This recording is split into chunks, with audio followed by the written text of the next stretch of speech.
After I refused to pay for my sister's absurd wedding, she invited me to a casual dinner. 3 lawyers were waiting. She whispered, "Sign this, or I'll ruin you." I smiled and said, "Meet my wife." Everything collapsed after that. In every family, there's a role people fall into without ever choosing it. In mine, I was the background character, and my younger sister Chloe was the star. She always had been. From the time we were kids, everything revolved around her achievements, her moods, her dreams. She was the one with the perfect grades, the awards, the praise that flowed effortlessly from my parents like oxygen. Teachers adored her. Relatives bragged about her. Friends gravitated toward her like she was magnetic. I learned early that my job was to stand slightly off to the side and clap. Not resentfully, just quietly. I wasn't the problem child. I wasn't ignored entirely. I just wasn't the priority. When Chloe wanted piano lessons, ballet classes, private tutors, my parents found the money and the time.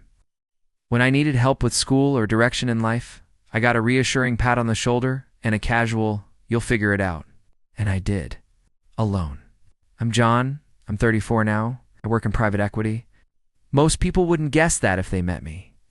I don't look the part. I don't dress the part. I don't talk about it unless someone asks directly, and even then I keep it vague. I still wear the same cheap watch I bought in college. I drive an old Honda that's been paid off for years. My house, bought outright cash, no mortgage, no debt, no drama, no need to prove anything. That's probably why my family never really understood what I did. They assumed I was in finance.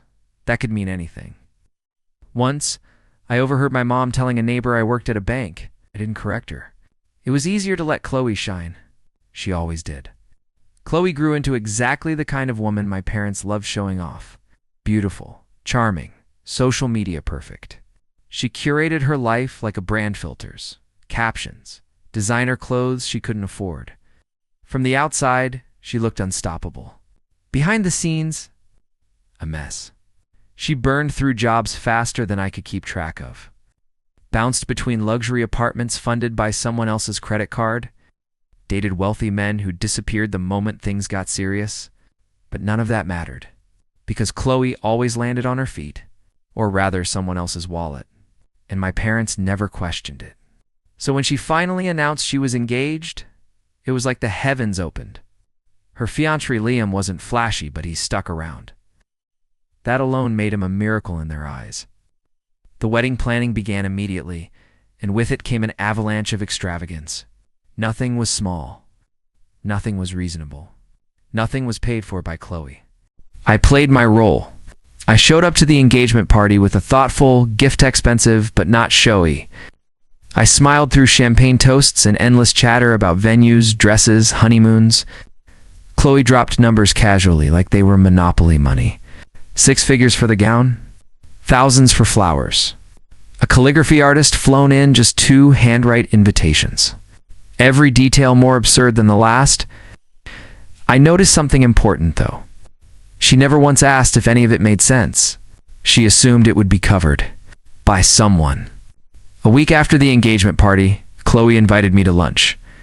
That alone should have been my warning. We met at a trendy cafe downtown, the kind of place where the menu doesn't list prices, and the baristas look like they belong in fashion editorials. She offered to pay. I almost laughed. Chloe never pays. She ordered something complicated and expensive, then leaned across the table with that familiar smile, the one she used when she wanted something and expected no resistance. "You're doing really well, right?" she asked. I shrugged. "I'm comfortable." She laughed like I'd said something adorable. "Of course you are. You always downplay it." I waited. Then she leaned in, lowered her voice, and dropped the number. $50,000. She said it like it was nothing, like she was asking to borrow a charger. She explained it away, quickly catering upgrades, designer bridesmaid dresses, luxury touches her fiancé's family would expect. Then she smiled again. "You can cover it, right? I mean, it's not a big deal for you." That was the moment I realized something had changed. She wasn't asking. She was assuming. I said no, calmly, clearly. And the look on her face told me she had never expected that answer. She left in a huff, muttering something cryptic about remembering this moment. I didn't know then what she meant, but I would. Soon, when Chloe walked out of that cafe, she didn't slam the door or throw a drink or make a scene. That should have worried me more than if she had. Instead, she paused just long enough to look back over her shoulder and say, almost casually, "Just remember this moment, John. Not if I'd regret it." When? I sat there long after she left, staring at the half-finished glass of water in front of me, replaying her tone in my head. Chloe had always been dramatic, but that wasn't drama. That was calculation. Still, I told myself I was overthinking it. That's what I'd always done. Minimize, rationalize, move on. It had kept the peace for years. 2 weeks passed. No texts, no passive-aggressive memes. No calls from my parents demanding explanations. Just silence. Then the message came. Dinner at my place? Just us. Super casual. Let's clear the air. Every instinct I had told me not to go. I went anyway, because part of me still believed in the idea of family, and another part of me wanted to believe Chloe could still surprise me in a good way. The moment I stepped into her apartment, I knew I'd made a mistake. The lights were brighter than usual. The dining table was fully set but untouched, and sitting there already seated, jackets off, folders neatly arranged, were 3 men in tailored suits. Lawyers. Real ones. Not my friend's cousin who passed the bar lawyers. The kind who bill by the minute and don't blink. My stomach tightened. Chloe appeared from the kitchen holding a glass of wine. Perfectly composed, wearing a soft smile that didn't reach her eyes. "Hey," she said lightly. "You made it." I didn't move past the doorway. "What is this?" She gestured toward the table. "Dinner and a conversation. With attorneys." She laughed like I was being silly. "Oh, relax. They're just here to help us talk through things." One of the men stood and offered his hand. "John Hayes, Frederick Kane. I represent your sister and her fiancé." I didn't shake his hand. "I already had this conversation," I said. "She asked for money." I said no. Frederick nodded calmly. "Yes, we're aware. It's why we're here." Chloe took a sip of her wine, watching me carefully. "You should sit," she said. "This will go a lot smoother if you do." I stayed standing. "Show him," she told Frederick. He opened a folder and slid several pages across the table toward me. I stepped closer, eyes scanning the header. My name was printed at the top. Address signature. A signature I had never written. I looked up slowly. "What is this?" Chloe's voice turned sweet again. "It's the email you sent Mom a couple months ago. You said you'd help with the wedding however you could. We just formalized it. You turned an email into a contract." She shrugged, cleaned it up, made it clear. "Notarized it," Frederick added helpfully. My jaw tightened. "This is fake." Chloe's smile dropped. "Don't be dramatic. It's legally persuasive." That's when I realized this wasn't about pressure. It was about force. Frederick spoke again, measured and professional. "Your sister has made significant, non-refundable payments under the assumption of your financial participation. If you withdraw now, it creates damages. You're threatening me with a lawsuit," I said flatly. "We're offering an opportunity to resolve this amicably." Chloe leaned forward. "Just sign it, John. We don't need to make this ugly." I laughed once, sharp and humorless. "You ambushed me with lawyers and forged paperwork. We're already past ugly." The second attorney, a shorter man with glasses, cleared his throat. "There's a strong case for promissory reliance. Courts take these matters seriously." I turned back to Chloe. "You're suing your brother over a wedding." She looked offended. "I'm protecting myself. You promised." "No," I said quietly. "I didn't." The room fell into a tense silence. Then Chloe sighed and set her wine down. "I figured you'd fight," she said calmly. "That's why I brought backup." She turned toward the hallway. "Mom, you can come out now." My heart sank. Footsteps approached, and then our mother stepped into the room. Arms crossed, expression tight, not angry. Disappointed. The kind of disappointment that still hurts, even when you know it shouldn't. "John," she said softly, "this isn't how we raised you." I stared at her. You raised me not to be extorted. She shook her head. You promised to support your sister. I offered help. Not $50,000. You can afford it, she replied immediately. Your father and I are stretched thin. We've done everything we can. There it was. Not can you. Why won't you? Chloe watched from the side, arms folded, confident now that Mom was here. This was the play. Always had been. I'm not signing anything, I said firmly. Chloe's jaw clenched. Then she leaned, demonstrating she was done pretending. Fine. She stepped closer and lowered her voice so only I could hear. Sign it, she hissed, or I'll ruin you. I froze. What did you say? Her eyes sparkled. I know things, John, about your income, your assets, the stuff you hide behind shell companies and trusts. You think I don't talk to people? My chest tightened not from fear, but from rage. You threaten me now? She smiled. I'm just being honest. I stood there for a long moment, letting the room absorb the tension. Then I nodded. Okay. Chloe blinked. Okay. I turned toward the door and pulled out my phone.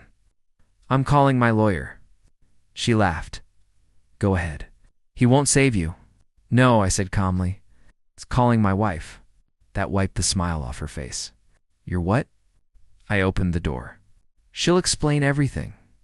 And then a voice behind us said, Actually, I can do that. Chloe turned around. So did the lawyers. Standing in the hallway was a woman in a tailored blazer, holding a folder thick enough to end careers. My wife. Calm, focused, unimpressed. She stepped into the room and nodded politely. Hello? She said. I'm Anya Hayes. And in that instant, the power in the room shifted. Completely. Chloe stared. Married? 2 years, Anya replied evenly. Mom's hand flew to her chest. You're married? Yes. I stepped back inside and closed the door. We kept it private. Chloe's mouth opened, then shut. This is ridiculous, she snapped. Why is she here? Anya ignored her and turned to Frederick. Did you draft this document? He hesitated. Yes. Good, she said. Because it's unenforceable in every jurisdiction I'm aware of. She flipped open her folder. No clear offer, no acceptance, no consideration, no defined amount, notarization without consent, and coercion layered on top. Frederick paled. This would get laughed out of court, Anya continued.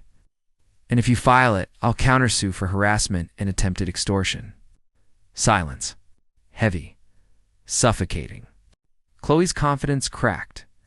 You can't just barge in here, she snapped. Anya raised one hand.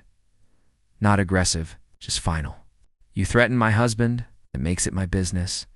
Then she turned to Chloe. You said you'd ruin him. How? Chloe swallowed. I was bluffing. Anya tilted her head.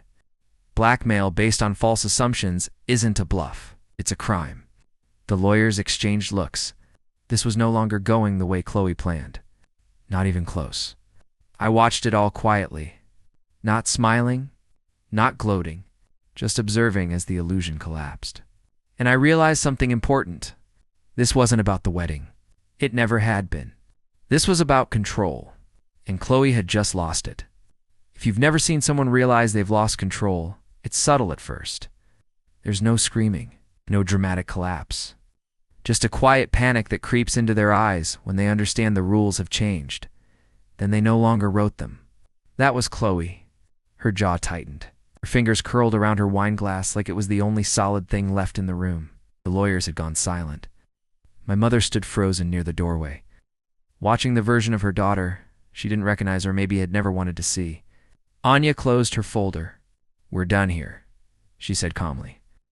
Any further contact from you or your attorneys will be documented. Any attempt to pressure my husband again will be treated as harassment. Chloe scoffed, but her voice wavered. You think this is over? I finally spoke. Yes. She stared at me like I'd just committed the ultimate betrayal, not refusing the money. Not calling her out, but standing firm. You'll regret this, she snapped. You always think you're smarter than everyone else. Anya placed a hand lightly on my arm. We're leaving, and we did. No yelling. No threats.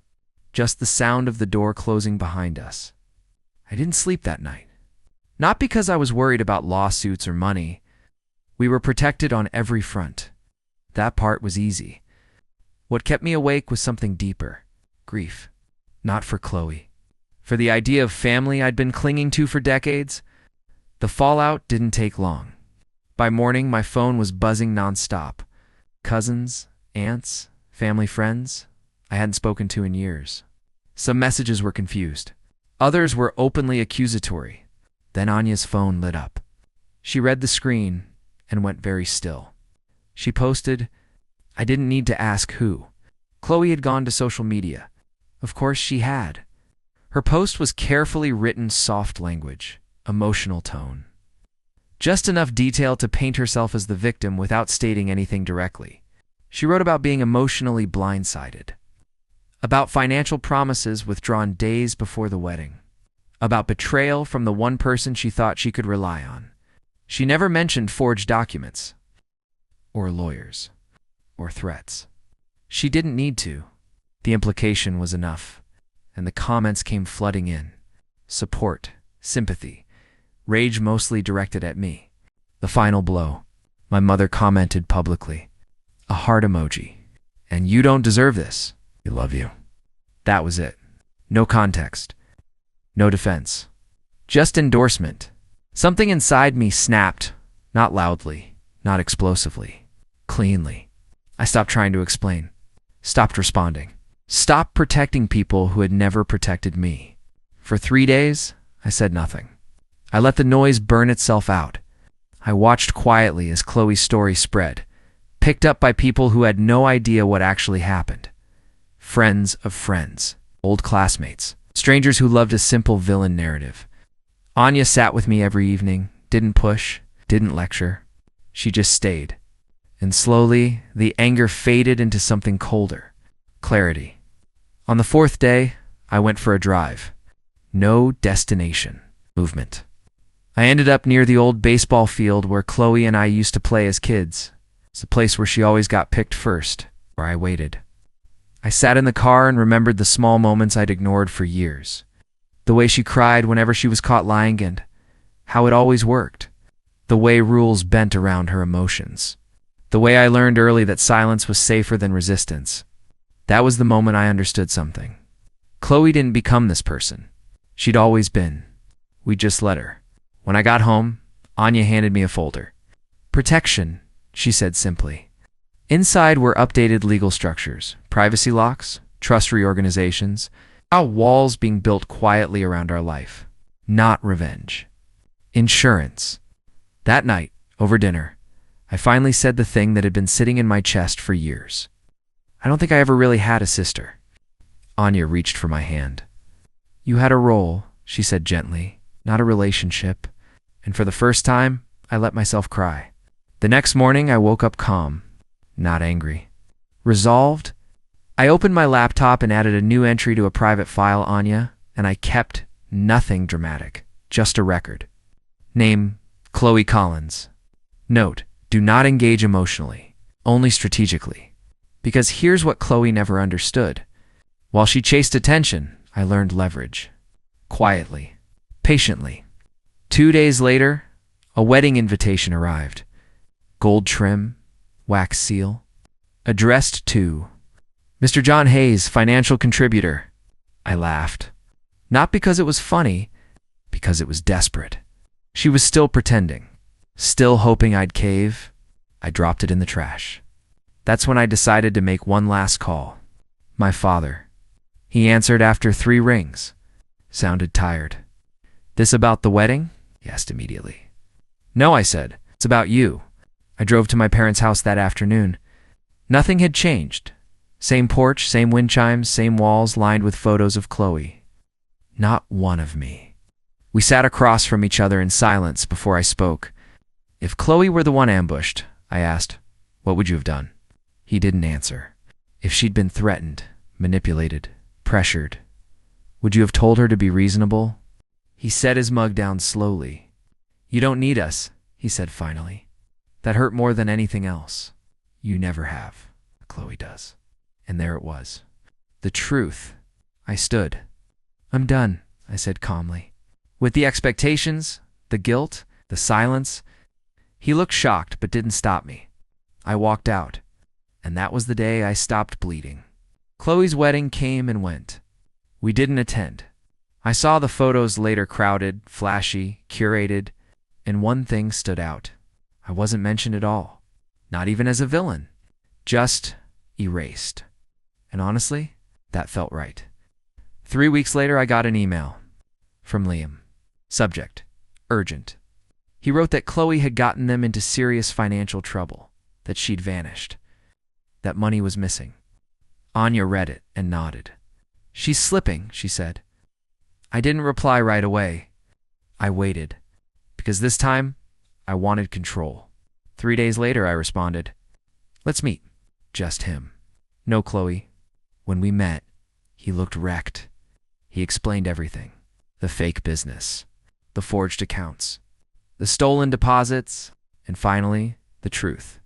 She used your name, he said, on invoices, on emails. I listened, then slid a folder across the table. Here's what you need, I said. Evidence. Everything she thought she'd hidden. Why are you helping me? He asked quietly. Because I'm not like her. And I left. The collapse didn't come with fireworks. It came with silence. Contracts pulled, clients disappeared. How vendors blacklisted her. One quiet article appeared online. Then another. Then nothing. Chloe vanished again. This time, for real. Months later, I saw her by accident. In a hotel lobby. No makeup. No audience.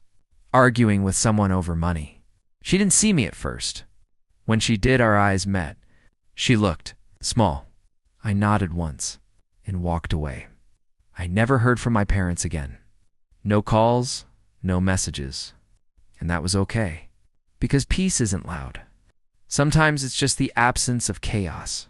People think revenge looks like explosions, public confrontations, courtroom drama, someone crying on the steps of a courthouse while cameras flash. That wasn't how this ended. It ended the way most real consequences do, slowly, quietly, and without anyone cheering. After the hotel lobby encounter, I didn't think about Chloe much. That surprised me. For years, she had lived rent-free in my head. Every decision I made was unconsciously shaped around her reactions, how not to upset her, how not to trigger my parents, how not to be seen as selfish for wanting something for myself. And then one day, she was just gone. Not forgiven. Not redeemed.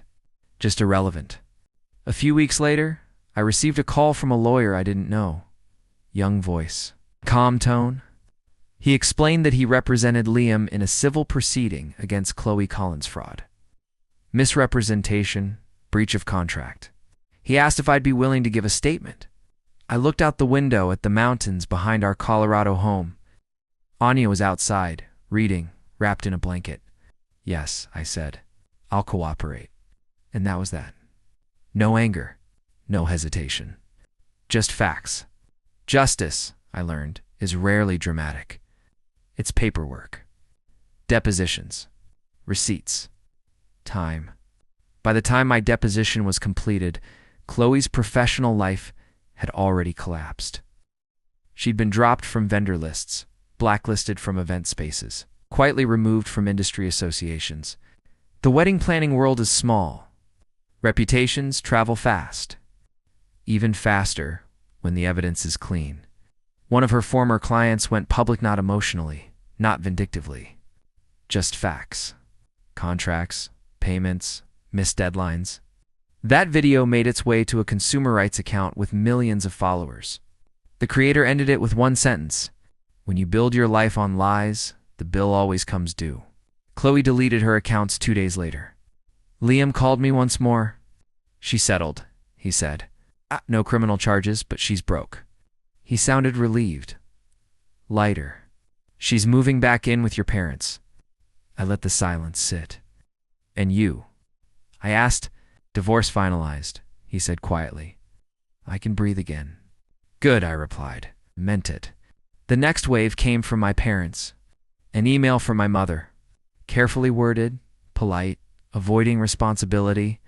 She said they were helping Chloe through a difficult time. She said she hoped we could talk. Anya read it, then looked at me. You don't owe them closure.